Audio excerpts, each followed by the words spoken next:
All y'all niggas that's in the gym. Play like that, bro. Don't play like that, bro. Hey, let go, bro. I ain't finna sit there. After apologizing like that, you're gonna hit him with a pistol? One diss, one say the wrong word, say something they could perceive as a threat, they have to go super quote-unquote alpha. They gotta jump out the window. I think when Quavo says that, I think someone acted on behalf of whoever he was arguing with.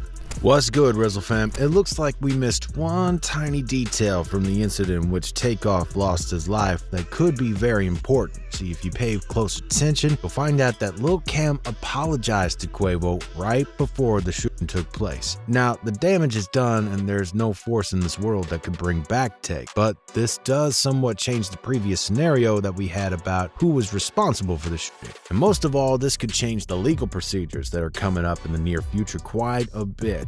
Perhaps this will be a way out for some of the parties that were involved that awful night, so let's break it down and see what this means in the grand scheme of things. We've told it plenty of times and we'll probably tell it again. In the early morning of the 1st of November, Takeoff, one of the 3 rappers from the famous ATL group Migos, lost his life after a terrible accident. This happened in Houston, Texas, in front of a bowling alley where Takeoff, Quavo, and several other people, including Mob Ties members, had a party. After the party had finished, most of the people who attended the party left and gathered around in front of the bowling alley. They gathered around because they overheard Quavo and another person arguing about something. And in fact, that was the case. Quavo did have an argument with someone, but from the surveillance video, we can't see who that person was. However, it was later said that this person was a member of the Mob Ties, a known mob group of influential people with J Prince as the head honcho. Of course, J Prince Jr., as his son, is also an important part of the family. Everyone knows that Migos had affiliations with the Mob Ties, and this is no secret. They had a good connection with these people from Houston, and that's the reason why they visited J Prince's family so often. But for some reason, there was a quarrel that Quavo was a part of, and everyone who was there sensed that the conversation was very tense, because you could hear them talking about basketball. Most folks thought that the problem started because of a basketball game that Quavo participated in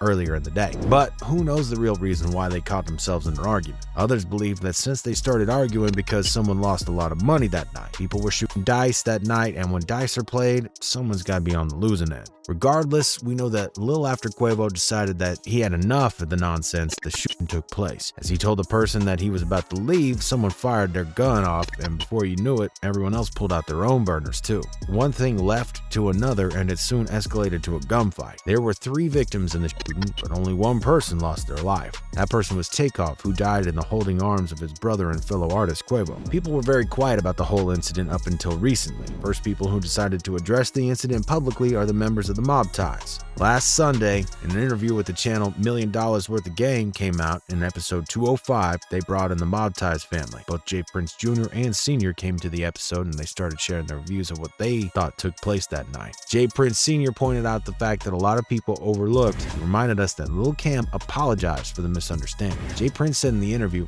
"Man, I apologize if you took that wrong. I was just talking about basketball." You know, how humble can you be? After apologizing like that, you're gonna hit him with a pistol? and if you pay attention, you can hear it in this video too. All y'all niggas that's in the gym. Play like that, bro. Don't play like that, bro.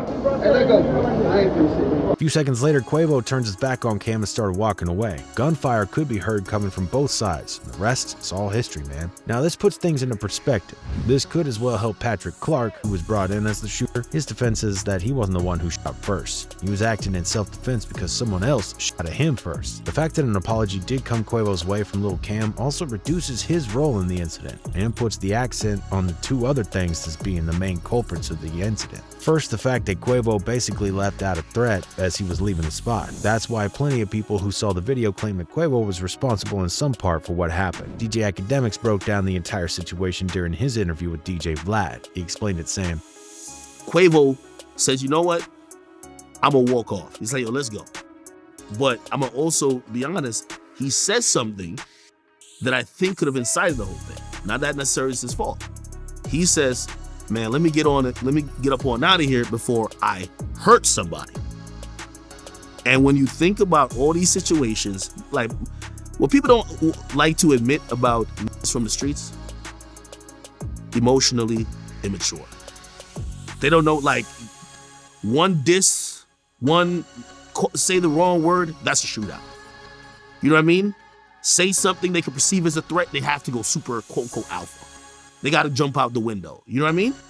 And I think when Quavo says that, I think someone acted on behalf of whoever he was arguing with. And 2, we got Migo Bands, who allegedly either pistol whipped someone or punched a person. That's why the camera moved so suddenly right before the shoot happened. What's really going to happen in court? We can't tell exactly at this time, but oftentimes it happens that justice is never met in famous cases like this one. In general, people still feel quite disappointed about this whole situation. There's so much that went wrong and we could have easily been avoiding it. Pride is one example that comes to your mind. One person online wrote, "Sometimes as a man you gotta realize you got something more to protect than your pride." Some people believe that Quavo did the biggest mistake. His emotions got the best of him, and that's how he ended up in this tough spot. Quavo has been so emotional on numerous occasions. Caught up with him and got his nephew killed. 1/3 of the Migos is no longer with us, and the rest seem to be on bad terms. Just last week, we saw him enter a scuffle over Takeoff and his legacy. But what y'all think about this apology that came in from Lil Cam means for the entire incident? Do you think it changes the perspective of those at fault that night, or do you think it won't really matter that much? Will there be any justice for what was done to Takeoff, or is this one gonna roll out similarly like some other high-profile cases where we see one person behind bars but it's never really satisfying? Let us know about your thoughts and opinions down below in the comments section. If you like this video, make sure to hit that like button, comment, and of course, subscribe to our channel for more hip-hop related content. And as always, remember to keep it RIZZLE real.